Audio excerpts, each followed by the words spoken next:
Welcome to Khyati connects. Operation Sindoor తర్వాత పాకిస్తాన్ భారత్ మీద retaliation చేస్తుందని, ఖచ్చితంగా దాడులకు సిద్ధమవుతుందన్న విషయాన్ని అందరూ అనుకున్నట్టుగానే నిన్న రాత్రి పాకిస్తాన్ భారత్కి సంబంధించి 15 ప్రాంతాల్లో దాడులు చేసింది. ఎక్కడా కూడా భారత్కి నష్టం కలగలేదు. ఎందుకంటే పాకిస్తాన్ మిసైళ్లని మన మిసైళ్లు తునాతునకలు చేసాయి. ఎక్కడా కూడా ఏమాత్రం నష్టం కలగలేదు. ఇంతకు ముందు పాకిస్తాన్ చైనా నుంచి ఆయుధాలు కొంటోంది. ఈ విషయం అందరికీ తెలిసిందే. ఈ ఆపరేషన్ లో కూడా పాకిస్తాన్ చైనా పరికరాలనే వాడింది. HQ-9 అనే రక్షణ సిస్టమ్ ని ఉపయోగించింది. ఇప్పటి వరకు ప్రపంచంలో ఆయుధాలు తయారు చేసే దేశాల్లో అత్యున్నత స్థాయి సాంకేతిక నైపుణ్యం ఉన్నదిగా భావిస్తున్న చైనా ఎంత డొల్లగా పరికరాలు తయారు చేస్తుంది అన్నదాన్ని, అలాగే భారత్ శక్తివంతమైన దేశంగా నిరూపించుకోవడానికి ఈ ప్రతీకార దాడులు అనేవి ఉపయోగపడ్డాయి. సో మనం S-400 అనే రక్షణ వ్యవస్థని ఉపయోగిస్తున్నాము. ఈ రక్షణ వ్యవస్థని మనం సుదర్శన్ చక్రం అంటున్నాం. ఇవి అత్యంత ఆధునిక సాంకేతిక నైపుణ్యంతో ఉండటమే మాత్రమే కాదు, దీనికి సంబంధించిన మిలిటరీ అఫీషియల్స్ కూడా చాలా ఎఫిషియెంట్. అందువల్లనే నిన్న 9 చోట్ల దాడులు జరిగిన కరెక్ట్గా ఏ లక్ష్యాన్ని అయితే వాళ్ళు అనుకున్నారో ఆ లక్ష్యాన్ని మాత్రమే మనం ఛేదించాం తప్ప ఎక్కడ నష్టానికి తావులేదు. అలాగే పాకిస్తాన్ సంబంధించిన మిలిటరీ వాటి మీద కూడా మనం అటెంప్ట్ చేయలేదు. ఇది మనం ఒక ప్రోటోకాల్. ఏదైతే అనుకున్నామో, ఏదైతే పహల్గాం తీవ్రవాదుల దాడుల తర్వాత మనం తీవ్రవాదుల్ని గుర్తిస్తాం, ఏరి పట్టుకుంటాం, వాళ్ళని శిక్షిస్తాం, అలాగే దాని వెనుక ఉన్న దేశాన్ని పాకిస్తాన్కి కూడా కఠినంగా బుద్ధి చెబుతాం అనే లైన్ తీసుకున్నాం. ఆ లైన్ ప్రకారమే ఆపరేషన్ సింధూర్ కార్యక్రమాన్ని అమలు చేశాం. పాకిస్తాన్ 15 చోట్ల దాడులు చేసిన తర్వాత భారత్ కూడా ప్రతీకార దాడులు చేసింది, మిసైళ్లను ప్రయోగించింది.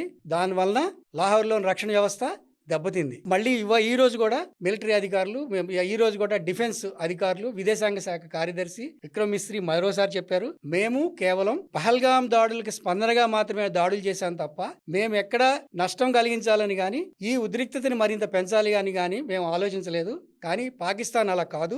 పాకిస్తాన్ ప్రపంచ దేశాల ముందు భారత్ని చెడ్డగా చిత్రీకరించడానికి ప్రయత్నిస్తోంది. మేము ప్రార్థనా స్థలాల మీద దాడులు చేశామని, అలాగే LOC పక్కన పాకిస్తాన్ వైపు ఉన్న దాడులు చేశామని ఇలాంటి రకరకాల దుష్ప్రచారాలు చేస్తోంది. ఇది మొదటి నుంచి ఇది అనుసరిస్తున్న వ్యూహమే. దీన్ని ప్రపంచ దేశాలు గుర్తించాలి అని చెప్పారు. అలాగే భారత్ కూడా ఆపరేషన్ సింధూర్ దాడుల తర్వాత ఈ దాడులకు సంబంధించిన సమాచారాన్ని దాదాపు ప్రధానమైన దేశాలన్నిటితోనూ పంచుకుంది. ఈ దాడులు ఇలా చేశాము, పాకిస్తాన్ తీవ్రవాద స్థావరాల మీద మేము దాడులు చేశామని స్పష్టంగా వాళ్ళకి తెలియజేసింది. అలాగే ఐక్యరాజ్య సమితి భద్రతా మండలిలో ఉన్న 12 దేశాలకు కూడా భారత్ ఈ సమాచారం అందించింది. దీంతో పాటు పాకిస్తాన్ నేషనల్ సెక్యూరిటీ అడ్వైజర్ కూడా అధికారికంగా మన భారతదేశం ఈ సమాచారాన్ని పంచుకుంది. వాళ్ళకి తెలిసిన విషయమైనా సరే ఈ సమాచారం పంచుకుంది. అంతే, ఒక ప్రోటోకాల్ ని పాటించింది. ఒక ప్రోటోకాల్ ప్రకారం తన వ్యవహారాలని నడుపుతోంది. ఈ రోజు కూడా పాకిస్తాన్ చేసిన దాడులకు ప్రతి దాడులుగా మాత్రమే మేము దాడులు చేశామని చెప్తోంది. అలాగే పాకిస్తాన్ నుంచి ఎదురయ్యే ఎలాంటి పరిస్థితినైనా సరే మేము ఎదుర్కొనడానికి సిద్ధంగా ఉన్నామని భారత్ స్పష్టంగా చెప్తోంది. అలాగే భారత్కు మద్దతు ఇస్తున్న ఇతర దేశాలు, ఇజ్రాయెల్ నేరుగా మద్దతు ఇచ్చింది. అమెరికానేమో ఉద్రిక్తత పెరగకుండా చూసుకోమని సలహా చెప్పింది. సాధారణంగా చైనా ఆయుధాలని పాకిస్తాన్ వాడుతోంది.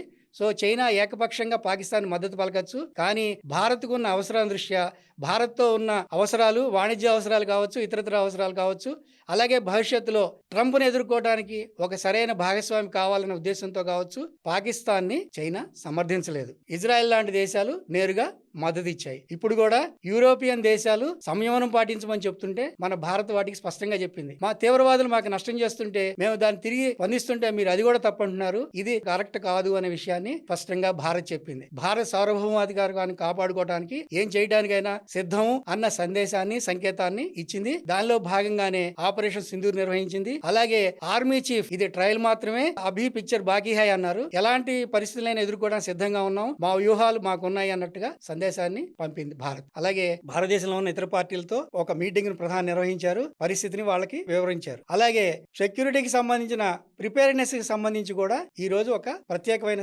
సమావేశం జరిగింది. ఈ సమావేశంలో భారత్ తదుపరి ఎలాంటి అడుగులు వేయాలి అనే విషయాన్ని కూడా దీని మీద కూడా చర్చించింది. సో పాకిస్తాన్ ఇంకా దురాఘాతాలు పాల్పడే అవకాశం ఉందన్న భావన భారత్లో ఉంది. దీనికి తగినట్టుగా సిద్ధమవుతోంది. అలాగే పాకిస్తాన్ LOC దగ్గర విచ్చలవిడిగా కాల్పుల ఉల్లంఘనకు పాల్పడుతోంది.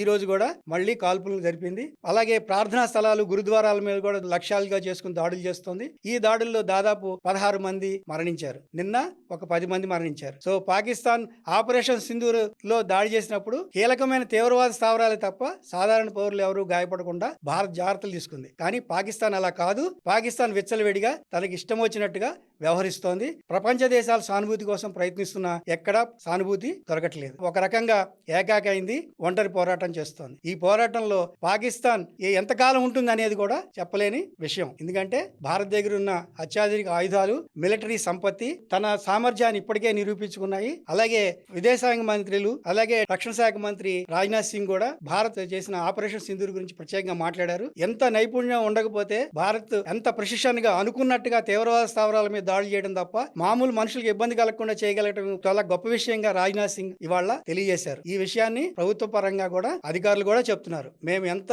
స్థిరమైన నిర్ణయంతో పాకిస్తాన్ సంబంధించిన సామాన్య పౌరులకు గాని, ప్రభుత్వ కార్యాలయాలకు గాని, రక్షణ వ్యవస్థలకు గాని ఇబ్బంది కలగకుండా చేస్తున్నాము. ఇదే రకమైన వ్యూహాలను మేము అనుసరిస్తాం. కానీ పాకిస్తాన్ అడ్డగోలుగా వ్యవహరిస్తే మాత్రం పాకిస్తాన్ ఎట్టి పరిస్థితులను క్షమించేది లేదని హెచ్చరికలు చేస్తున్నారు. పాకిస్తాన్ ఎక్కడెక్కడ దాడులు చేసింది అనే విషయాన్ని ఇప్పుడు తెలుసుకుందాం. పాకిస్తాన్ భారత్లోని అవంతిపుర, శ్రీనగర్, జమ్మూ, పఠాన్కోట్, అమృత్సర్, కపూర్తలా, జలంధర్, లూధియానా, అధంపూర్, భదేంద్ర, చండీగఢ్, నల్, ఫలోడి, ఉత్తర్లాల్, భుజ్ ఈ ప్రాంతాల్లో దాడులు చేసిందండి.